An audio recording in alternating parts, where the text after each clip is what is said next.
Pour commencer ce partage d'expérience, nous allons donc donner la parole à Florian Gambardella. Bonsoir, merci d'être avec nous. Vous êtes vous êtes directeur du planning stratégique chez Spintank, donc agence de communication spécialisée dans les enjeux numériques web. Vous êtes donc bien sûr enseignant au sein du master conseil éditorial au regard de tout ce qui est donc culture numérique et stratégie digitale, mais aussi enseignant pardon, à Sciences Po en stratégie de communication et à l'ISCOM en planning stratégique.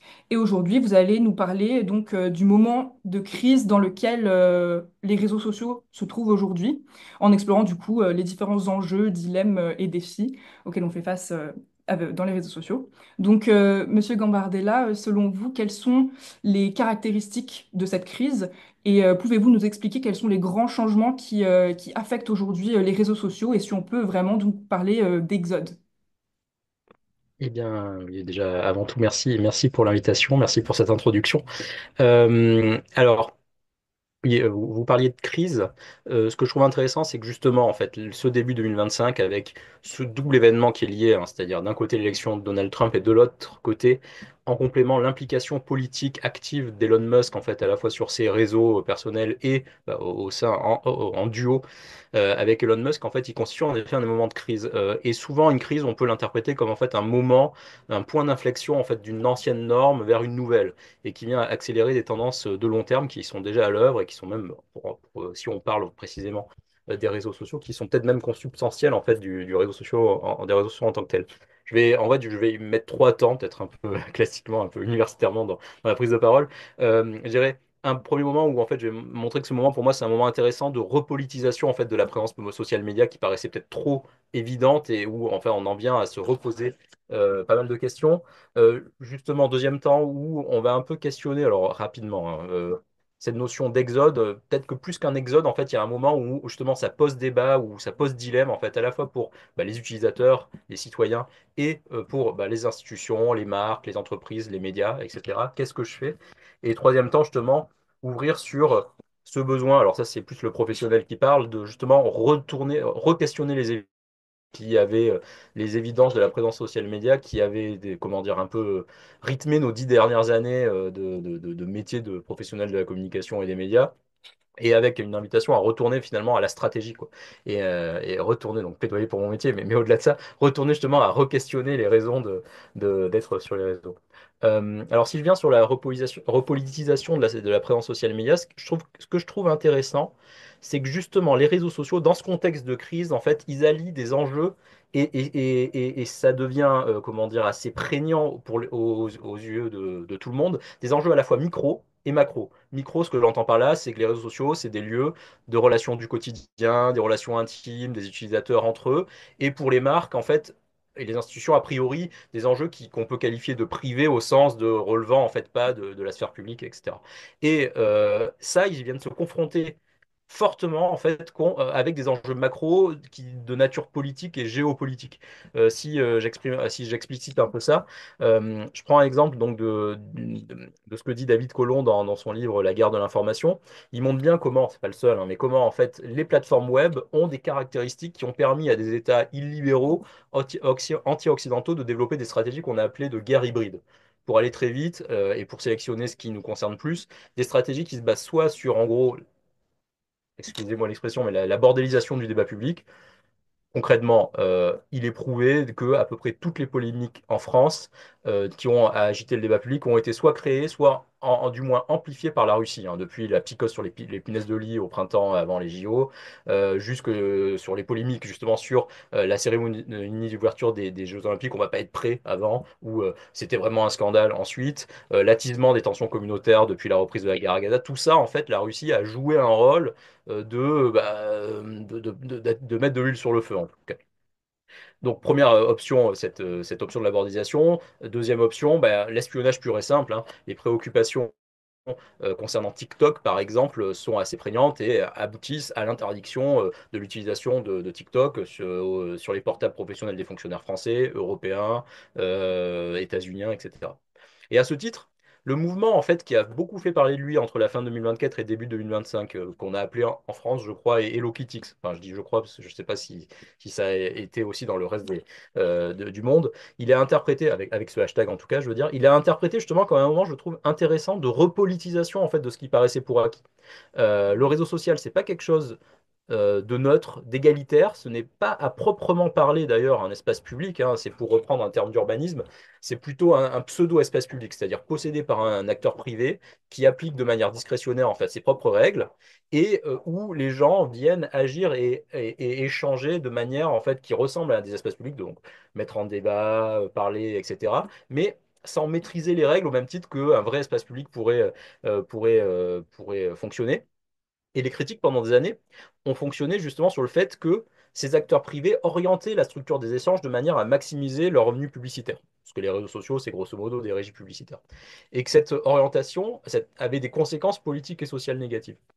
Euh, mais en 2025, il est impossible de nier que c'est pas juste une logique de maximisation de profit. Un Elon Musk, en fait, cherche à orienter les réseaux de manière à pousser leurs propres idées politiques, d'ailleurs en allant contre la logique commerciale, qui au moins avait une rationalité économique.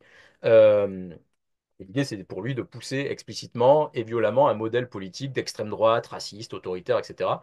Et donc, ce moment-là est au moins intéressant sur ce point-là, le moment en Colombie à l'heure actuelle, qui est que tous les acteurs qui portent une autre vision de la société sont violemment confrontés face en fait aux limites de fonctionnement des règles, de fonctionnement des réseaux, et sont amenés à se poser explicitement la question de leur présence sur le réseau. Donc c'est ce moment que je trouve intéressant de repolitisation, qui amène justement à un dilemme, un débat, et peut-être un exode, mais en tout cas partiel.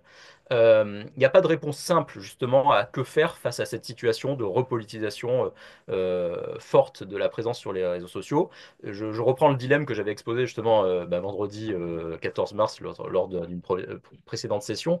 C'est les marques, les institutions se retrouvent face à un dilemme majeur. Est-ce qu'on reste sur des réseaux qui ont fait la preuve de leur toxicité, des réseaux sur lesquels on est à la merci des changements sur lesquels on n'a pas prise en termes d'algorithmes, de règles de fonctionnement, etc., mais qui gardent malgré tout des audiences massives et qui presque surtout aussi, et c'est quelque chose d'assez important, sont connus et balisés pour les équipes communicantes qui manquent de temps, d'expertise pour potentiellement explorer d'autres possibilités. Ou bien est-ce que on fait l'investissement humain, d'argent aussi, d'explorer des médias qui sont plus complexes, plus confidentiels, qui demandent plus d'investissement, mais qui sont peut-être plus éthiques en termes de fonctionnement et qui peuvent permettre de nouer de vraies relations d'attachement et d'échange. Parce que il faudrait quand même nuancer l'idée d'un exode. Euh, qui est un peu contredit par les chiffres, hein. Facebook, que par exemple on enterre très souvent, en fait au niveau mondial, entre 2020 et 2025, il a gagné 300 millions d'utilisateurs. Il a passé la barre des 3 milliards d'utilisateurs actifs mensuels, ce qui est quand même énorme. Même LinkedIn, qui paraît plus confidentiel et qu'on appelle moins acquitté en ce moment, il vient de publier dernièrement, la semaine dernière, ses chiffres d'utilisateurs mensuels pour la première fois en France, et on a 10 millions d'utilisateurs actifs. Ce qui paraît très peu, mais en fait, quand on ramène ça au nombre de cadres en France, qui est d'environ 5 millions, vous voyez, c'est quand même plutôt un réseau pour les cols blancs. On voit bien quand même qu'on est sur un réseau quand même qui a une certaine force de projection, quoi. Donc le gros problème, c'est que les réseaux qu'on appelle acquittés restent des réseaux massivement utilisés. Et plus qu'un des autres, donc il y a un débat de société. Les chiffres, et même sur certains segments de population, en fait, on se rend compte que les chiffres sont contradictoires. Par exemple, sur les jeunes, la question de ce qu'ils feraient avec les réseaux sociaux, en ce moment, il y a deux tendances générales qui s'opposent quand on analyse. D'un côté, l'idée que les jeunes s'informent seulement quasiment sur les réseaux. J'ai quelques citations issues d'une publication d'Adèle Vendrette, donc la patronne de Radio France, de la semaine dernière, à l'occasion de la semaine de la presse et des médias dans l'école. Une citation, voilà, je m'informe sur TikTok, Google YouTube, Google Actu avec mes parents. Je passe environ 7 heures par jour sur mon téléphone, une personne de 15 ans qui dit ça, ou encore euh, quand j'envoie des vidéos à mes amis, je sais que je devrais vérifier qui les a créées, mais je le fais pas, aucun de nous le fait. Je m'informe par Snap, TikTok, Insta, c'est la base. Donc bon, il y a cette idée d'une information pure social média et en même temps, quasiment le même jour, une enquête du blog du modérateur au niveau mondial qui semble indiquer une baisse des usages des jeunes d'une manière générale parce qu'ils seraient plus conscients des problématiques des réseaux, sauf justement d'usage de Pinterest et LinkedIn qui sont des réseaux dont le fonctionnement est différent. Et, euh, et ça, c'est intéressant parce que en fait, il faut nuancer l'idée d'un exode. Malgré tout, ce qui est intéressant, c'est qu'il y a une prise de conscience qui semble être de plus en plus importante et une exploration de plus en plus importante de solutions alternatives qui peuvent être soit plus confidentielles, soit plus communautaires. Il y a eu un vrai exode, en effet, d'une partie des gens vers Blue Sky, mais c'est principalement la communauté scientifique, par exemple, et la communauté militante. Blue Sky, c'est en train de devenir un peu le Twitter des sciences, quoi, d'une certaine manière. Euh, il y a LinkedIn qui est en croissance parce qu'il a souvent été moqué pour son conformisme, mais en fait, c'est aussi un réseau où le contrôle par les pairs est très fort, ce qui incite à éviter le clash et la polarisation, et ce qui permet du coup des échanges pas inintéressants. Euh, et après, il y a aussi d'autres réseaux qui ont toujours été là, en fait, mais qu'on a beaucoup moins utilisés parce qu'ils sont moins, en fait, centrés sur un paradigme central des réseaux qui sont basés, qui sont nés suite à Facebook et Instagram et Twitter, etc., qui étaient tous basés sur l'UGC, en fait. C'est-à-dire, en gros, l'User Generated Content, c'est, on a le principe, c'est on a une page, on produit ses contenus, et en fait, d'une certaine manière, l'interaction se fait par la connexion des contenus de chaque page les uns avec les autres, sur un fil d'actualité. Mais d'autres réseaux qui existent depuis très longtemps, un Reddit, un Pinterest, en fait, sont pas basés là-dessus. Et c'est pour ça qu'en fait, ils sont plus difficiles à prendre en compte à la fois pour les individus et pour les marques. Reddit, c'est basé sur la discussion. L'intérêt n'est pas tellement dans ce que fait une personne, mais c'est dans ce que font. C'est comme des forums, en fait, hein. C'est dans la discussion qui se crée, en fait, entre une question et des réponses. Un Pinterest, bah, l'intérêt est basé sur la curation de ce que d'autres ont fait. Et donc, c'est pas tellement de l'UGC que, d'une certaine manière, j'ai pas l'acronyme, mais vous voyez, c'est pas de l'user generated content, c'est de l'user generated curation, quoi. Vous voyez, un autre type d'UGC, quoi. Euh, et donc, c'est ça que je trouve très intéressant, c'est que cette propolitisation, en fait, amène tout le monde à se questionner. Et du coup, et c'est ma dernière partie, en gros, pour un professionnel de la communication, donc une incitation, c'est un moment de réouverture des possibles, assez intéressant, malgré tout. Un moment où on est obligé, en fait, un petit peu, de se reposer la question de la stratégie. Et qu'est-ce que c'est que la stratégie? C'est se reposer la question de pourquoi on est là, quels sont nos objectifs, quels sont les moyens pour y parvenir. Alors, trop souvent, jusqu'à présent, la présence social media était un peu une sorte de checklist. Je dois avoir mes comptes Facebook, Instagram, LinkedIn, Twitter. Bon, je les ouvre, après, on verra ce que je raconte dessus et on va penser ensuite la stratégie. L'idée, c'est peut-être de réinverser, et ça, c'est assez intéressant. Et une stratégie qui doit prendre en compte trois grands enjeux. L'un, je l'ai évoqué, c'est l'enjeu politique, géopolitique. Comment en fait on arrive à prendre en compte, à trouver le bon compromis, le bon trade-off en fait pour les institutions entre la taille de l'audience et le caractère sain du fonctionnement du réseau, et comment en fait on arrive à rentrer dans une compréhension de plus en plus fine de comment fonctionnent ces réseaux alors que ils fonctionnent selon la logique de la boîte noire, en fait, hein, c'est pour reprendre le titre d'un essai de Franck Pasquale, et c'est-à-dire en gros, ils ont des règles de fonctionnement mais en fait, comme ce sont des entreprises privées, ils ne mettent pas à disposition en fait le détail en fait de leurs algorithmes, pardon, de leurs algorithmes et de leur règles de fonctionnement. Et même quand ils mettent à disposition, c'est tellement complexe qu'on a du mal à comprendre où ils veulent aller. Euh, D'ailleurs, ces grands géants comprennent bien que là, il y a un enjeu réputationnel parce que, par exemple, encore aujourd'hui ou hier, Perplexity donc, a annoncé vouloir racheter TikTok et ils ont utilisé l'expression de boîte noire en disant ben, on veut mettre fin à la logique de boîte noire et publier en open source les règles de fonctionnement du fil pour toi. Donc, en fait, même les géants en fait, des réseaux comprennent que là, il y a un enjeu géopolitique auquel il faut arriver à répondre. Deuxième enjeu à prendre en compte, bah, c'est l'enjeu des pratiques des publics. Que font les personnes à qui je veux parler et où le font-elles? Ça paraît évident, c'est la base de la com d'une certaine manière, mais la logique de checklist a amené à oublier un peu ça sur les réseaux sociaux. C'est pas tellement où sont les gens à qui je veux parler, mais c'est je suis sur ce réseau, qui est là? Et que vais-je leur dire? Vous voyez, mais c'est pas exactement la même logique. Euh, et ça, c'est d'autant plus important qu'on est dans un moment qu'on appelle dark social, c'est-à-dire un moment où de plus en plus les échanges sociaux se font dans l'ombre d'une certaine manière, c'est-à-dire dans dans des groupes d'échanges privés, dans des conversations privées, des boucles WhatsApp, etc. Et ça, c'est un moment d'autant plus complexe pour les marques et qui demande justement de se re-questionner quel est le message que je veux faire passer et à qui. Et enfin, il y a le défi de l'apport au débat public. Qu'est-ce que moi, en tant que personne, je peux en apporter, sachant que bah, le débat public, surtout sur les réseaux, est de plus en plus dans une logique d'archipélisation, pour reprendre une expression de Jérôme Fourquet. Cette idée, bah, j'ai évoqué X, en fait. Twitter, on appelait ça du microblogging. Bon, bah, ça trustait l'ensemble du microblogging. Bon, bah, maintenant que c'est devenu X, ça s'est divisé en continents. Il y a X qui reste un généraliste radicalisé, Blue Sky qui va de plus en plus vers la science et une forme de militantisme un peu plus progressiste, Mastodon pour les geeks, pour les acteurs du logiciel libre. Bon.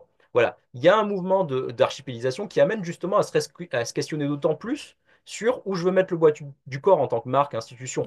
Est-ce que j'assume de rester sur des réseaux de masse pour toucher malgré tout le plus grand nombre, ou est-ce que je décide une autre type d'approche avec des réseaux plus restreints où je vais pouvoir avoir des relations un peu plus profondes, approfondies, qui va peut-être permettre aussi d'être dans une logique de relais d'opinion, c'est-à-dire je vais m'adresser à des gens qui, eux, pourront ensuite parler à d'autres personnes.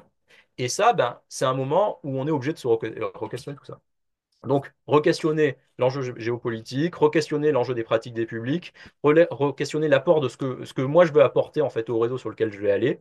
Bon, bah, tout ça, c'est une réouverture des possibles qui en fait s'apparente de plus en plus à un reset, pour reprendre l'expression de mon lead social media dans l'agence où je travaille. C'est-à-dire une invitation vraiment à re-questionner le rôle et la relation de ce qu'on veut entretenir avec les publics, avec ces publics. Euh, Bref, j'y reviens tout le temps, je termine toujours là-dessus, mais en fait, une invitation à vraiment refaire de la communication, c'est-à-dire vraiment à refaire de la création de commun, en fait, avec les personnes avec qui on veut parler. Et j'en ai terminé.